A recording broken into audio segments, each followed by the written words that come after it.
Assalamualaikum warahmatullahi wabarakatuh. Waalaikumsalam. Salam sejahtera untuk kita semua. Selamat sore, Sobat Bawaslu Kabupaten Demak dimanapun Anda berada. Jumpa lagi dengan kami Bawaslu Kabupaten Demak dalam program Posonan episode Ngabuburit. Kita mencoba untuk beraktivitas positif sambil menunggu beduk maghrib. Tentunya kami sampaikan selamat berpuasa yang sampai hari ke-9 ini. Semoga puasa kita, ibadah kita, tadarus kita benar-benar diterima oleh Allah Subhanahu wa Ta'ala, sehingga pada gilirannya kita akan menjadi orang-orang yang bertakwa, orang-orang pilihan, karena takwa itulah ukuran kemuliaan kita di sisi Allah Subhanahu wa Ta'ala. Firman Allah, inna akramakum indallahi atqakum. Sesungguhnya yang paling mulia di antara kalian semua di sisi Allah adalah yang paling bertakwa. Oke, Sobat Bawaslu yang berbahagia, sambil menunggu beduk maghrib, kita bersama-sama berbincang. Pada kesempatan ini akan mengambil suatu tema qaulaz zur yang menjadi musuh orang bertakwa dan musuh demokrasi. Bersama saya Muboaf yang pada kesempatan ini Bawaslu Kabupaten Demak menghadirkan langsung Ketua Bawaslu Kabupaten Demak yang akan menjadi narasumber pada kesempatan ini. Beliau Bapak Ulin Nuha. Selamat sore Pak Ulin. Selamat sore Pak Tua. Puasanya bisa sangkir nggak ya? Lengkap? Insya Allah masih jalan sampai hari ini. Alhamdulillah. Ya, semoga benar-benar diterima oleh Allah Subhanahu wa Ta'ala. Amin. Oke Pak Ulin. Sesuai dengan tema sekarang ini, yaitu qaulaz zur yang menjadi musuh demokrasi dan musuh orang bertakwa. Sebenarnya qaulaz zur itu apa, Pak? Ya, qaulaz zur itu berasal dari apa ya bahasanya? Bahasa Arab itu ya. Oh, bahasa Arab. Lebih tepatnya mungkin itu dinukil dari sebuah hadis ya. Hadisnya itu kalau tidak salah berbunyi malam yada qaulaz zur. Semacam itu ya. Itu masih agak panjang tapi kalau kemudian kita bicara intinya di qaulaz zur itu ya kurang lebih seperti itu ya. Artinya mungkin untuk agar kita itu meninggalkan perkataan dusta gitu. Jadi qaulaz zur itu ya mungkin lebih ke untuk tidak berbohong gitu ya. Kalau istilah sekarang itu hoax gitu Pak ya? Ya, bisa disebut hoax ya. Kalau yang itu istilah kekinian ya. Kekinian itu bisa disebut sebagai hoax. Nah, ini memang kaitannya sebenarnya artinya kan kalau kemudian bicara hoax itu kan sudah ada dari zaman Nabi ya berarti ya. Cuma memang waktu itu ya istilah itu belum terkenal sekali. Waktu itu ya jangan berdusta gitu aja. Kira qaulaz zur itu kalau kemudian diartikan sekarang ya hoax itu bisa ke sana. Terus mengapa itu kok menjadi musuh demokrasi, Pak? Ya, karena pada dasarnya kalau bicara demokrasi itu kan kita harus bicara fakta ya. Apa yang terjadi sebenarnya, apa yang terjadi sesungguhnya, kemudian tidak ditambah-tambahi dan juga tidak dikurang-kurangi. Jadi kalau kita bicara demokrasi itu sebenarnya kan kita bicara pemilu. Bicara pemilu itu kita bicara calon yang akan berkontestasi di kegiatan pemilu itu. Kita ngomong pemilu atau pemilihan lah. Calonnya siapa? Bisa saja itu kalau kita ngomong pemilu berarti presiden. Kalau pemilihan berarti gubernur ataupun bupati. Nah, kalau kemudian dalam suatu pemilihan, suatu pemilu, calonnya itu disebut tidak sesuai dengan fakta yang terjadi, itu kan bisa disebut hoax. Misalnya seorang calon bupati atau gubernur gitu ya, misalnya kemudian diberitakan dia punya istri 2. Iya. Nah, kemudian karena ada berita semacam itu, akhirnya calon ini kalah. Padahal secara program itu dia tuh bagus. Tapi karena kemudian ada berita bohong yang menyampaikan bahwa si A calon ini punya istri 2 karena gara-gara itu, yang kemudian dia membuat kalah, itu kan kemudian meminggirkan atau memanipulasi. Itu yang kemudian membuat hoax ini, berita bohong tadi, itu menjadi sebuah musuh demokrasi. Karena apa? Karena demokrasi itu harusnya berdasarkan fakta, tetapi karena berita itu yang tidak berbasis fakta, kemudian menjadi senjata untuk menghabisi calon itu. Pasti itu Pak ya. Dampaknya sangat besar sekali. Iya, ya. tentu itu baru calon lah. Belum kalau kemudian kita bicara ya mungkin yang membuat kemudian terjadi kerusuhan, itu kan ada juga yang berasal dari hoax. Misalnya ada kerusuhan, penyebabnya itu ternyata adalah informasi yang misleading itu atau hoax itu.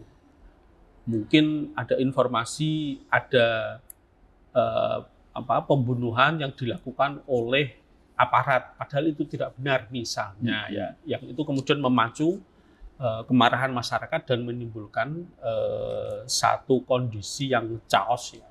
Nah, itu kan juga membuat ya demokrasi di negara itu akhirnya kan kemudian sirna. Kalau menurut Bapak kaitannya dengan berita-berita bohong seperti ini dalam pengalaman pengawasan kemarin itu ada enggak di Demak, Pak? Kemarin itu mungkin kalau di Demak secara kewilayahan, karena memang tingkatnya skupnya kabupaten, mungkin tidak terlalu sampai menimbulkan ekses yang besar, ya. Tapi ya itu bisa masuk tetap kategori hoax juga. Misalnya informasi terkait daftar pemilih. Daftar pemilih itu kan ada laporan atau ada informasi pemilih si A yang terdaftar di desa ini sudah meninggal, gitu ya. Ini kita sampaikan atau kita cross check, ternyata orangnya masih hidup. Nah, ini kan juga bagian dari hoax itu. Nah, sehingga kemudian saya kira hoax ini menjadi musuh kita bersama. Termasuk pada podcast kali ini, saya kira kalau tema hoax, tema berita bohong, dusta ini kemudian kita angkat, itu bagian dari satu upaya dari Bawaslu Demak, ya, khususnya untuk kemudian sebagai upaya pencegahan sosialisasi kepada masyarakat. Berarti tidak hanya hoax itu tidak hanya berbahaya bagi orang yang berpuasa, seperti tadi tidak boleh meninggalkan yang tidak meninggalkan hoax itu puasanya tidak mendapat pahala, bukan hanya di puasa saja, Pak, ya. Di demokrasi itu juga sangat berbahaya kalau itu bisa menimbulkan misleading itu. Kalau seperti itu berarti pengawas itu dalam kerjanya tidak hanya pada waktu di TPS saja, Pak, ya. Proses-proses itu juga perlu suatu pengawasan kaitannya dengan berita bohong yang tersebar itu, Pak. Iya, saya kira tugas pokok fungsi Bawaslu itu tidak hanya di tahapan saja, Pak. Jadi di non tahapan, di luar masa tahapan pun Bawaslu juga tetap melakukan pengawasan seperti apa, yaitu tadi yang kami sampaikan, misalnya soal pengawasan data pemilih. Jadi kalau di masa tahapan pemilu ataupun pemilihan, pemilih ini juga menjadi indikator yang selalu kita awasi.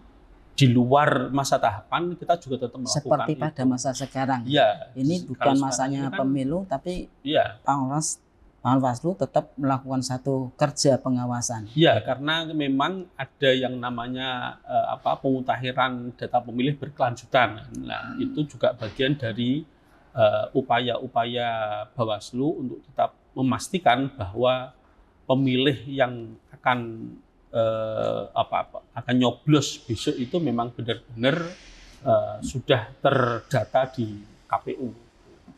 Berarti untuk memilih, kalau sekarang kemarin pemilu kan tahun 2004 Pak ya? 2024. Berarti ke depan tahun 2029. Sekarang itu sudah dilakukan satu pemutakhiran data bagi mereka yang pemilih-pemilih, calon-calon pemilih yang berpotensi itu, agar nanti ketika pada hari H, pada kegiatan, pada masa tahapan itu, pemutakhiran data pemilih itu sudah, data pemilih menjadi berkualitas, sudah sekarang dilakukan pemutakhiran. Iya. Nah, itu sejak pemilu dan pemilihan selesai, iya, pemutakhiran itu tetap dilakukan. Cuma memang masa waktunya agak lama ya. Kalau di tahapan pemilu atau pemilihan itu ada daftar pemilih sementara, kemudian daftar pemilih tetap. Nah, sekarang ini kan namanya daftar pemilih berkelanjutan. Nah, itu dilakukan secara periodik oleh KPU dan Bawaslu di masa-masa itu sebelum nanti ditetapkan oleh KPU, itu tetap menyampaikan rekomendasi ya. Berarti yang melakukan pemutakhiran data pemilih berkelanjutan itu KPU, sementara untuk Bawaslu kita itu Bawaslu tetap melakukan pengawasan. Sambil kemudian juga mencermati ya data yang ditetapkan oleh KPU itu sudah benar-benar valid atau masih ada beberapa warga yang mungkin tertinggal. Itu yang coba kita pastikan. Sudah jauh-jauh sebelumnya sudah bekerja untuk memastikan menjadi daftar pemilih yang berkualitas itu ya Pak ya? Ya, betul.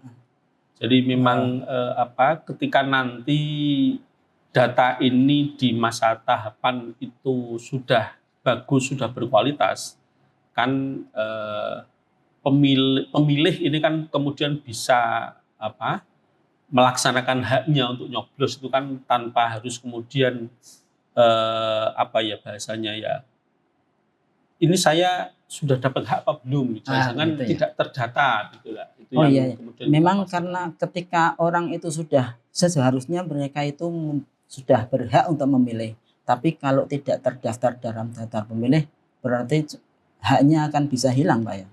Sebenarnya tidak juga ya.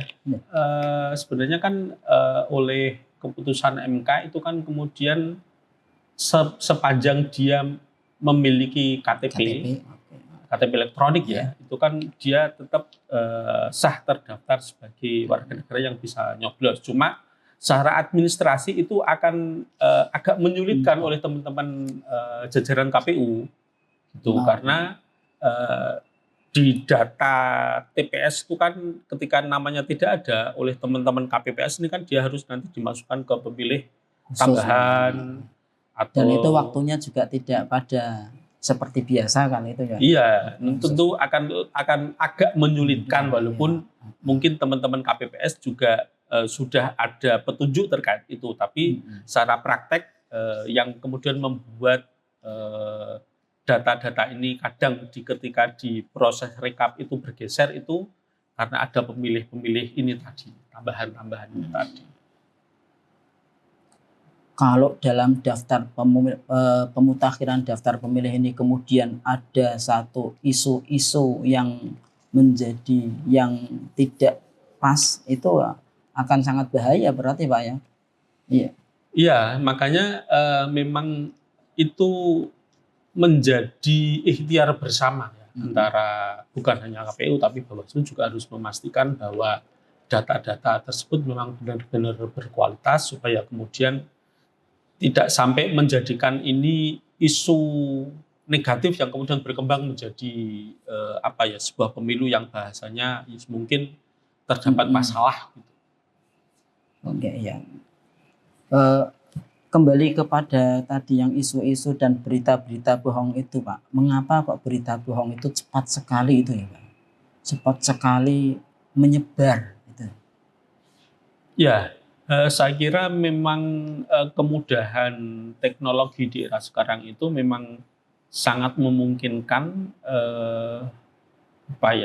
orang untuk kemudian ketika baru baca judulnya saja atau kemudian sekarang itu kalau terkenal ya clickbait ya. Jadi kalau orang baru baca judulnya itu sudah kayaknya kok menarik, itu biasanya isinya tidak dibaca, sudah langsung di-share. Nah, begitu. Dulu beberapa kali kan memang seperti itu ya. Jadi ada berita yang judulnya itu heboh gitu, yang isinya belum dibaca sudah langsung di-share. Dalam daftar pemilih, ada pemilih pocong begitu Pak. Nah, itu. Dulu kan banyak pemilih yang mati masih nyoblos. Nah, kan ada berita seperti itu. Padahal isinya itu kan sudah ada penjelasan, tapi oleh yang baru baca judul sudah langsung di-share tanpa kemudian dibaca, sehingga menimbulkan mispersepsi. Itu yang memang harus kita sosialisasikan kepada masyarakat bahwa sebelum kemudian membaca secara utuh berita-berita yang ada itu, jangan langsung di-share. Sharing sebelum sharing. Saya kira itu memang ada ciri khusus tidak, Pak? Ciri khusus kaitannya dengan itu. Oh, ini berita, sebenarnya ini berita hoax atau tidak, itu ada ciri-cirinya. Biasanya itu terutama dari judul ya. Judulnya itu biasanya provokatif sifatnya. Oh, begitu. Biasanya judulnya itu berlebihan, provokatif, kemudian juga sumbernya tidak jelas. Terutama ketika era-era sekarang ini media-medianya itu bukan dari media mainstream. Kalau media mainstream itu kan memang dia sudah ada secara jurnalisme kan diakui ya. Tapi kadang kan ada media yang tidak diakui oleh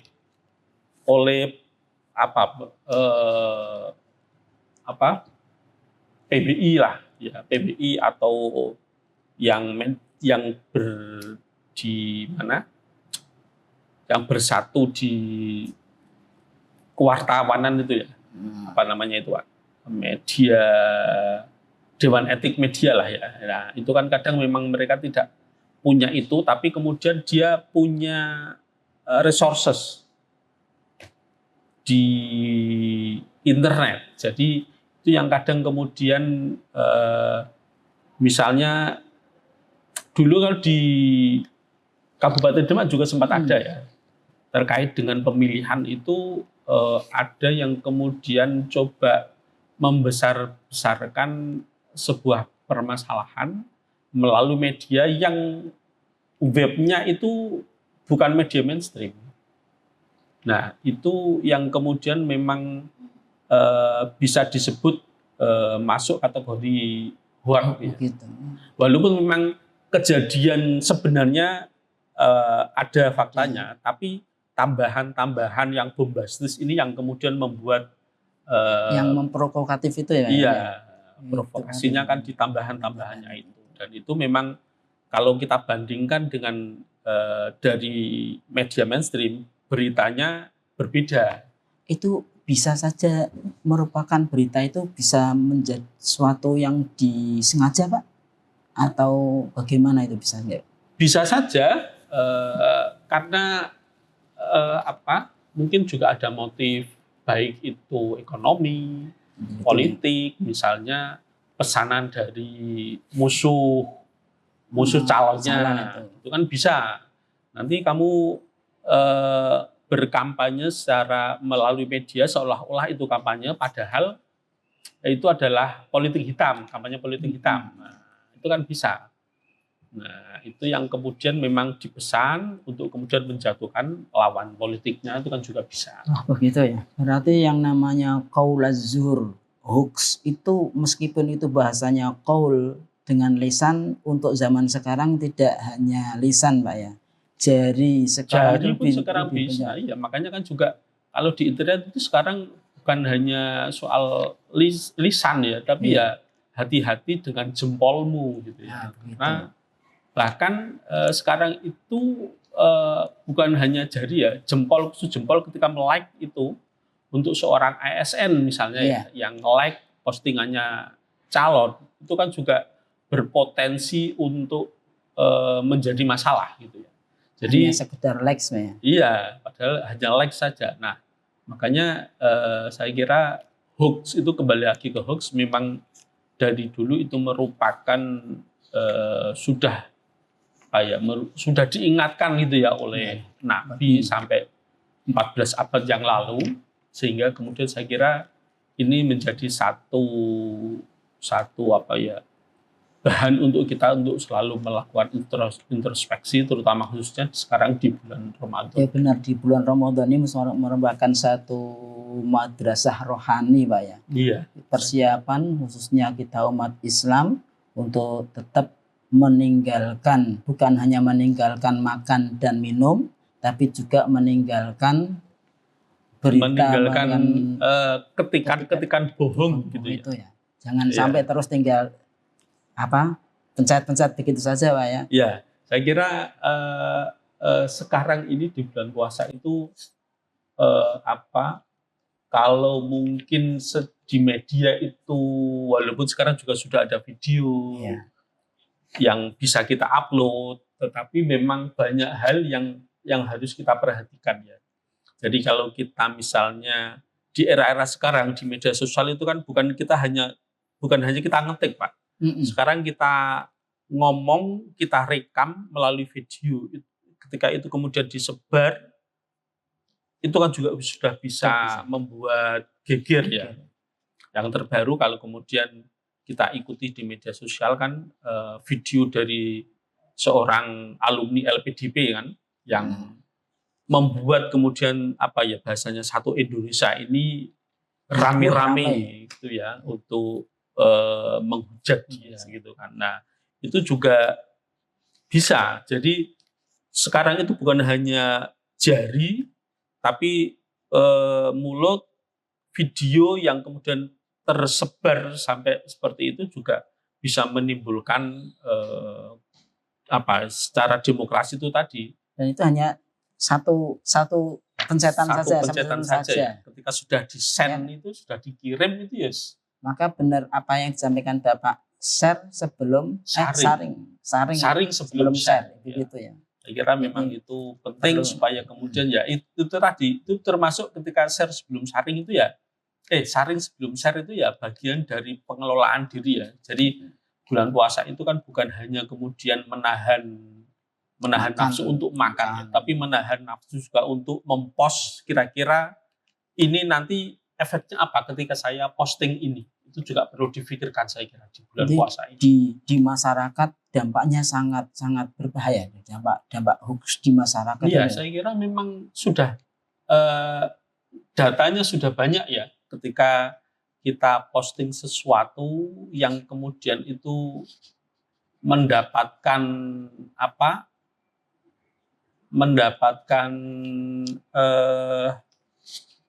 bahasanya dari netizen itu kan banyak sekali sekarang, sudah banyak.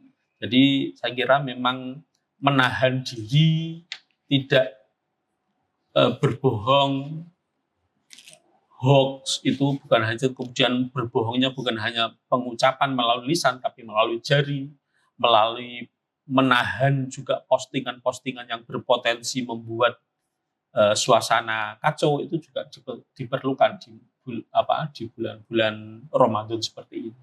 Itu termasuk tips untuk praktisnya yang menghindari hoax itu Pak ya. Yeah. Jadi selain kemudian juga tadi Pak, menghindari, menahan diri itu juga saya kira juga penting sekarang ini. Oke Pak, terima kasih waktunya mau bisa hadir. Yang perlu lagi sekarang untuk bisa disampaikan Pak, bagaimana kalau umpama dalam kita mau share itu kita ragu, itu baiknya bagaimana, Pak? Ya, saya kira yang pertama kita cek dan recheck kembali ya, sumber beritanya itu sudah benar-benar valid atau tidak. Misalnya kalau sumber beritanya itu bukan dari media mainstream, itu perlu cek recheck sampai mungkin beberapa kali, 3 atau sampai 5 kali. Tapi kalau itu mungkin dari media mainstream, yang tentu saja itu juga mereka sudah ada tim-tim pengendali sendiri, itu juga masih perlu kita untuk merecheck juga, supaya kemudian misalnya itu memang berpotensi menimbulkan kerusuhan, ya jangan sampai kemudian kita menambah menjadi orang yang justru juga bagian dari yang men-share potensi perpecahan itu tadi. Jadi kalau kita tidak tahu ya lebih baik sudah diam gitu. Iya, saya kira itu. Kemudian diamnya itu bukan diamnya jangan men-share berita yang kita belum tahu, tapi coba diam sambil kita kemudian mencari informasi yang lebih lengkap, lebih akurat gitu ya, supaya kemudian kita tahu, oh ternyata ceritanya semacam ini, jadi kita bisa bersikap gitu ya. Kemudian saya kira coba mencari pembanding. Jadi klarifikasi. Ya, mengklarifikasi, membanding itu berarti mungkin juga cari sumber berita yang lain dari media yang berbeda. Tapi ya tetap harus memang yang mainstream, yang memang kita ketahui bersama itu media-media yang fair gitu ya, yang netral. Yang netral. Ya, yang tidak memihak. Kemudian saya kira melihat postingan itu di kapan munculnya itu juga perlu, Pak. Jadi jangan sampai kemudian berita yang sudah 3 tahun yang lalu kita baru baca sekarang atau baru muncul sekarang, kita langsung kepanasan gitu ya, langsung men-share. Padahal itu berita sudah lampau, sudah lama. Dan itu kan berawal dari itu tadi, ya salah satunya ya kecepatan teknologi. Makanya itu tadi. Kalau kita lihat memang yang sering menggunakan itu yang dekat dengan teknologi itu anak-anak muda ya, Gen Z. Itu bagaimana Pak untuk panjenengan bisa memberikan pesan-pesan kepada mereka? Ya, saya kira Gen Z ini tahun depan itu kan mereka yang paling tua itu akan berusia 30 tahun. Jadi saya kira usia-usia segitu itu sudah mulai menemukan kematangan secara berpikir. Jadi di sana tentu kita akan mencoba untuk merekrut mereka, menarik mereka untuk kemudian menjadi agen-agen literasi digital yang kemudian melek secara informasi, untuk kemudian kita berikan edukasi supaya mereka juga menyebarkan informasi-informasi yang disaring dulu sebelum kemudian di-share kepada publik.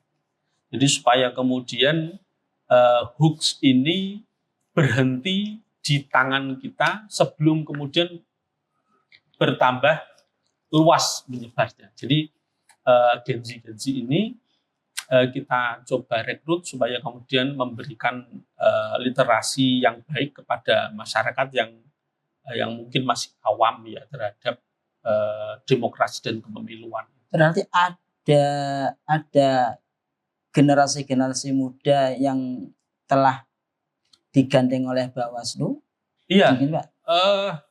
Alhamdulillah kalau generasi-generasi Gen Z itu sudah cukup banyak ya. Kita kan ada sekolah kader pengawas ya. Kader pengawas yang itu sudah kami laksanakan bahkan sejak COVID muncul. Jadi hampir setiap tahun kami itu ada sekolah kader pengawas. Dan tahun 2025 kemarin kami juga ada.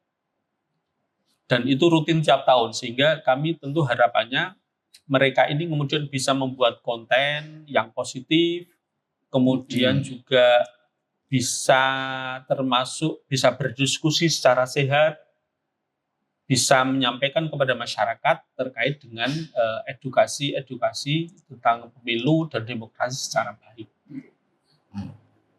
Mereka sudah menjadi satu klub, ada satu kumpulan tersendiri, Pak ya? Sudah ada. Kemarin di Kabupaten Demak itu ada sekitar 20-30 ya, yang kemudian membentuk semacam apa namanya kemarin itu, klub apa itu kemarin? Sudah Garda Demokrasi, semacam itu ya? Iya, kemarin sudah kebetulan yang kemarin Mbak Kordip K2H ya, yang menangani itu di tahun kemarin itu sudah ada, dan mungkin tahun ini insya Allah nanti sepanjang ada anggaran nanti kita akan coba untuk kembali melakukan itu, merekrut kader sekolah pengawas. Oke, terima kasih Pak kehadirannya.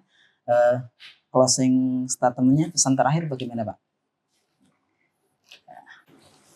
Ya, saya kira momen Ramadan ini menjadi momentum kita bersama untuk memperkuat iman, memperkaya rohani kita, dan juga demokrasi, khususnya yang ada di Bawaslu, ada di Kabupaten Demak ya, supaya kemudian tidak menjadi bagian dari agen-agen yang menyebarkan konten-konten negatif, tapi kemudian menjadi agen-agen literasi digital yang bisa menyebarkan konten-konten secara positif, menjauhkan diri dari hoax, dan juga sharing sebelum saring. Itu ya. Saya kira itu penting supaya kemudian berita-berita hoax, berita-berita yang mungkin nanti di masa kampanye ada kampanye hitam, itu kemudian bisa semakin kita kurangi supaya proses demokrasi dalam rangka pemilu atau pemilihan untuk mencari calon pemimpin itu bisa menjadi lebih baik lagi. Oke. Terima kasih Pak. Oke. Sobat-sobat Bawaslu yang berbahagia, tadi sudah disampaikan oleh Pak Ulin kaitannya dengan hoax yang menjadi musuh negara dan juga musuh orang yang berpuasa. Mari kita bersama ingat pesan-pesan dari Pak Ketua itu. Dari saya cukupkan sampai sini. Bersama Bawaslu, bersama rakyat, awasi pemilu. Bersama Bawaslu, tegakkan keadilan pemilu. Assalamualaikum warahmatullahi wabarakatuh. Waalaikumsalam warahmatullahi wabarakatuh.